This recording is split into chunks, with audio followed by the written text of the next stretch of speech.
पिता पुत्र और पवित्र आत्मा के नाम से आमीन। आइए मिलकर के हम पिता परमेश्वर की आराधना करें, स्तुति करें, क्योंकि जहाँ 2 या 3 लोग मिलकर के आराधना करते हैं, स्तुति करते हैं, वहाँ पे लोगों की ज़िंदगियाँ चेंज हो जाती हैं, बदल जाती हैं। और परमेश्वर पिता वो सारे रास्ते खोलते हैं जहाँ पे हम में से अगर कोई अपनी ज़िंदगी में स्टक पड़े हुए हैं तो वो रास्ते पिता परमेश्वर खोल देते हैं। आइए मिलके आराधना करें। धन्यवाद पिता परमेश्वर तेरा आज के इस सुंदर दिन को देने के लिए। पिता परमेश्वर, हम तेरे सम्मुख आते हैं और तेरे वचन पर मनन करते हैं प्रभु पिता। जब हम इस वचन पर मनन करें प्रभु पिता, होने दे कि तू हमारे कानों को, हमारी आत्मिक आँखों को खोल कि हम इस वचन के द्वारा प्रभु पिता जो तू हमसे कहना चाहता है हम उसको समझ सकें और अपने जीवन में उतार सकें। इस प्रार्थना को मैं अपने प्यारे प्रभु यीशु मसीह नासरी के नाम से मांगती हूँ। इसे सुन और स्वर्गराज में ग्रहण कर, आमीन। आज का जो वचन है बहुत ही पावरफुल है, बहुत ही सुंदर। ये है मत्ती का 18, जो कि कहता है, स्वर्ग के राज्य में बड़ा कौन। उस घड़ी चेले यीशु के पास आकर पूछने लगे, स्वर्ग के राज्य में बड़ा कौन है। इस पर उसने एक बालक को पास बुलाकर उनके बीच में खड़ा किया और कहा, मैं तुमसे सच कहता हूँ कि जब तक तुम ना फिरो और बालक के समान ना बनो, तुम स्वर्ग के राज्य में प्रवेश करने नहीं पाओगे। जो कोई अपने आप को इस बालक के समान छोटा करेगा वह स्वर्ग के राज्य में बड़ा होगा, और जो कोई मेरे नाम से एक ऐसे बालक को ग्रहण करता है वह मुझे ग्रहण करता है। वचन को पढ़े जाने में आशीष। चेलों ने प्रभु यीशु मसीह से पूछा कि स्वर्ग के राज्य में सबसे बड़ा कौन है। वो सोच रहे होंगे कि कोई बहुत बड़ा जो है स्टेटस वाला कोई बंदा होगा, कोई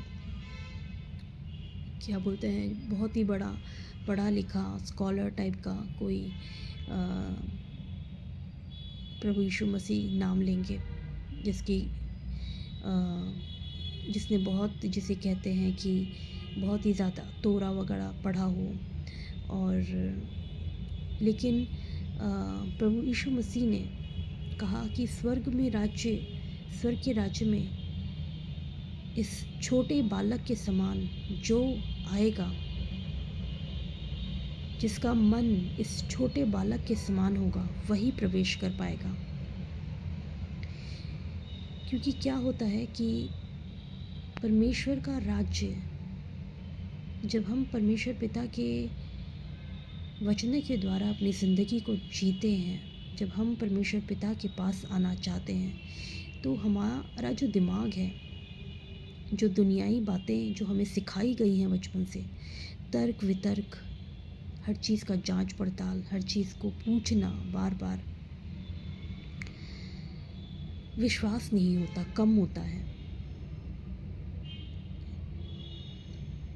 क्योंकि जब आप एक छोटे बच्चे को बोलते हैं, छोटा बालक जो होता है, जो नया नया बड़ा हो रहा है, उसको जब आप कोई बात बोलते हैं तो वो बहुत भोला होता है, बहुत सीधा होता है, वो ज़्यादा कुछ पूछता नहीं है।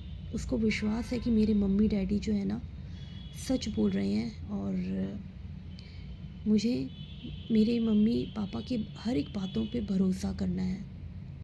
वो बच्चा भरोसा करता है अपने माता पिता की बातों पर कि जो उसके माता पिता कह रहे हैं मुझे उन सब की आज्ञा माननी है और वो सही कह रहे हैं। वो क्वेश्चन नहीं करते आपसे बार बार।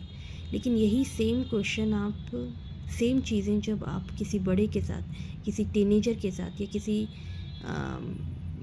जिसमें दिमाग होता है, जो थोड़ा बड़ा होता है, उससे पूछेंगे, उसे बोलेंगे कि भाई सीधे रास्ते जाना है, कहीं मुड़ना नहीं। वो आपसे 10 बार पूछेगा क्यों नहीं मुड़ना, किस लिए नहीं मुड़ना।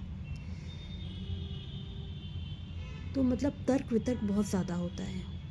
और जब हम परमेश्वर के राज्य में प्रवेश करते हैं तो बहुत ज़रूरी है कि हमारा मन जो है एक छोटे बालक के समान हो, पवित्र हो, शुद्ध हो, ऐसा जैसे कि हमें कुछ नहीं पता और सब कुछ नया है, सब कुछ नया है।